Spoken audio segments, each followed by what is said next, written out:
मैं सुंदा माता जी के बारे में बात करता हूं। सुंदा माता कंजर्वेटिव रिजर्व जो है वो राजस्थान का पहला भालू कंजर्वेशन रिजर्व है और इंडिया का, भारत का चौथा नंबर का रिजर्व है ये।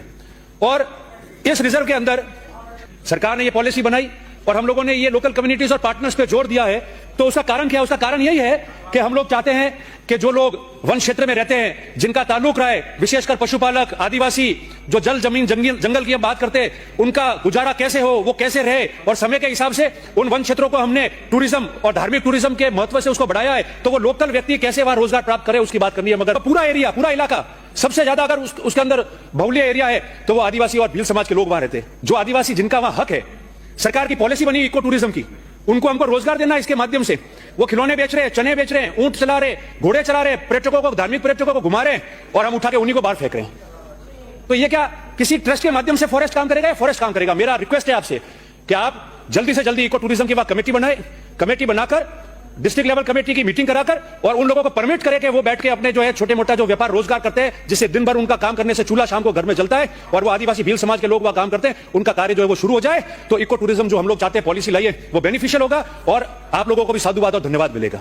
दूसरा मेरा आपसे निवेदन था कि भालू सेंचुरी है, रिजर्व किया हमने, सबसे ज्यादा स्लॉथ बेयर, काले भालू वहां जो है वो पाए जा रहे हैं, ट्रैक्स बन गए हैं। तो आप उस पर हिम्मत करके उसकी एक स्मॉल सफारी शुरू कर दो ताकि इतने जो टूरिस्ट आ रहे हैं। और राजस्थान में आपने अगर पहली भालू की सेंचुरी बनाई है, रिजर्व किया है, जो इंडिया में चौथे नंबर का है, तो सबसे पहले भालू की सफारी जो है वो इंडिया में राजस्थान से शुरू होनी चाहिए। मैं समझता हूं कि आप ये हिम्मत करके और इसको जो है आज इस सदन में अगर घोषणा भी करेंगे तो पूरे देश के अंदर। मैं सुंदा माता जी के बारे में बात करता हूं। सुंदा माता कंजर्वेटिव रिजर्व जो है वो राजस्थान का पहला भालू कंजर्वेशन रिजर्व है और इंडिया का, भारत का चौथा नंबर का रिजर्व है ये। और इस रिजर्व के अंदर सरकार ने ये पॉलिसी बनाई और हम लोगों ने ये लोकल कम्युनिटीज और पार्टनर्स पे जोर दिया है।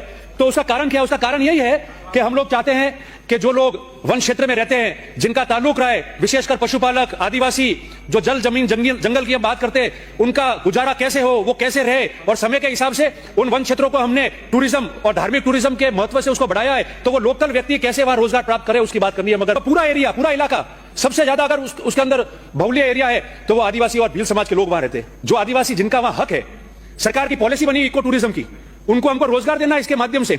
वो खिलौने बेच रहे हैं, चने बेच रहे हैं, ऊंट चला रहे, घोड़े चला रहे, पर्यटकों को, धार्मिक पर्यटकों को घुमा रहे हैं और हम उठा के उन्हीं को बाहर फेंक रहे हैं। तो ये क्या किसी ट्रस्ट के माध्यम से फॉरेस्ट काम करेगा? फॉरेस्ट काम करेगा। मेरा रिक्वेस्ट है आपसे कि आप जल्दी से जल्दी इको टूरिज्म की कमेटी बनाए, कमेटी बनाकर डिस्ट्रिक्ट लेवल कमेटी की मीटिंग कराकर और उन लोगों को परमिट करे कि वो बैठ के अपने जो है छोटे मोटा जो व्यापार रोजगार करते हैं, जिससे दिन भर उनका काम करने से चूल्हा शाम को घर में जलता है और वो आदिवासी भील समाज के लोग वहां काम करते हैं, उनका कार्य जो है वो शुरू हो जाए। तो इको टूरिज्म जो हम लोग चाहते हैं पॉलिसी लाइए, वो बेनिफिशियल होगा और आप लोगों को भी साधुवाद और धन्यवाद मिलेगा।